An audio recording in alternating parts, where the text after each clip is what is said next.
राजस्थान में कांग्रेस के प्रदेश अध्यक्ष गोविंद सिंह डोटासरा और मुख्यमंत्री के पुत्र वैभव गहलोत पर ईडी की कार्रवाई के बाद मुख्यमंत्री अशोक गहलोत द्वारा राजनीतिक भेदभाव के चलते कार्रवाई करने के आरोप पर केंद्रीय जल शक्ति मंत्री गजेंद्र सिंह शेखावत ने पलटवार किया है। उन्होंने कहा कि ईडी ने विगत 9 साल में जितनी कार्रवाई की उसमें से मात्र 3% राजनीतिक लोगों पर कार्रवाई हुई है। इसीलिए ईडी पर आरोप लगाना उसकी साख गिरने का षड्यंत्र है। उन्होंने ये भी कहा कि ईडी की गुरुवार को की गई कार्रवाई पेपर लीक प्रकरण में राजनीतिक भ्रष्टाचार को रोकने के प्रयासों का परिणाम है। शेखावत ने पूछा कि ईडी भ्रष्टाचार पर कार्रवाई करती है तो कांग्रेस नेताओं के पेट में दर्द क्यों होता है। पिछले दिनों कांग्रेस नेता सचिन पायलट जब सरकार से रुष्ट थे तब उनकी प्रमुख मांगों में से एक मांग ये पेपर लीक की जांच भी थी। उन्होंने इसे लेकर तब वक्तव्य भी दिया था, पदयात्रा भी निकाली थी।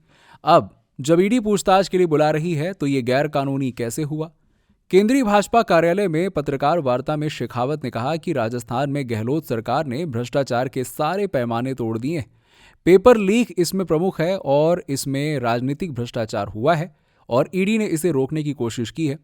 उन्होंने कहा कि यदि ईडी ने केंद्र सरकार के दबाव में गलत काम किया होता तो आरोपियों को अदालत ने राहत प्रदान कर दी होती, लेकिन ऐसा नहीं हो रहा है। ईडी ने पिछले 9 साल में जितने मामलों की जांच की है उसमें से 93% से भी ज्यादा मामलों में सजा हुई है।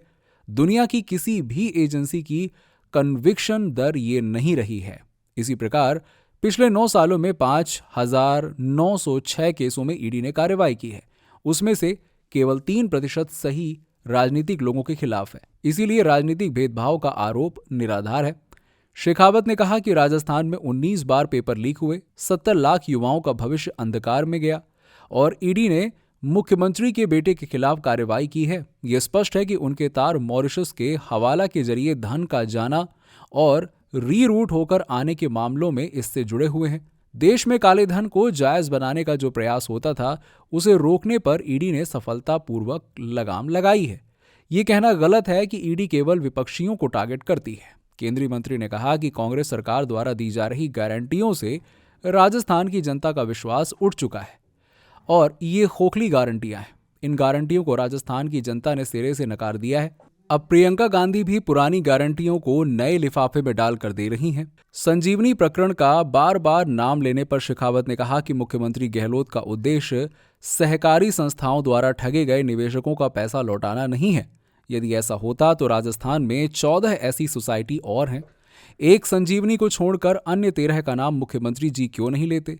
उन्होंने कहा कि संजीवनी प्रकरण में भी गहलोत सरकार की एसओजी ने 4.5 साल तक जांच पूरी क्यों नहीं की।